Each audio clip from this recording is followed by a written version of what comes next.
विवाह केल्याच्या रागातून एक बाप झाला हैवान। सेवानिवृत्त पोलीस अधिकाऱ्याचा थरकाप उडवणारा गोळीबार, मुलीचा जागीच मृत्यू, जावई गंभीर जखमी आणि आरोपी वडील।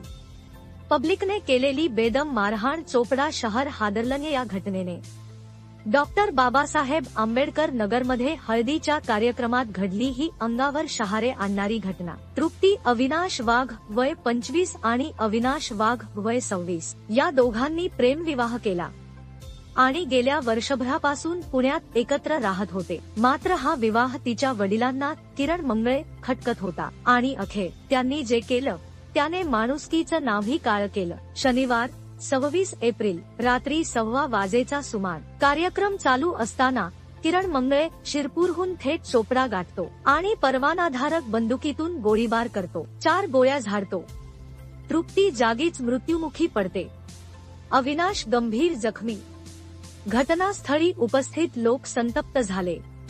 आरोपी वडिलांना पकडून पब्लिकने बेदम मारहाण केली। सध्या आरोपी किरण मंगळे आणि जखमी जावई दोघेही जळगावच्या सरकारी रुग्णालयात उपचार घेत आहेत। ही फक्त खाजगी वैराची गोष्ट नाही, हा आपल्या समाजात अजूनही प्रेमविवाहाला मिळणाऱ्या मान्यतेचा रक्तरंजित चेहरा आहे। प्रकरणी किरण मंगळे आणि त्याचा मुलगा निखिल यांच्यावर खुनाचा आणि खुनाच्या प्रयत्नाचा गुन्हा दाखल करण्यात आला आहे। पोलीस निरीक्षक मधुकर साळवे तपास करत आहेत। पोलीस अधीक्षक महेश्वर रेड्डी आणि इतर वरिष्ठ अधिकाऱ्यांनी घटनास्थळी भेट दिली आहे। प्रेम करणे गुन्हा नाही, पण द्वेष आणि अहंकारातून असा हिंसाचार करणे समाजासाठी धोक्याचे संकेत आहे। आता या घटनेनंतर बाप की माया जिथं मुलीचं आयुष्य घेऊन गेली तिथं न्याय मिळेल का? बघत रहा खानदेश न्यूज। अधिक अपडेट्ससाठी सबस्क्राईब करा, शेअर करा।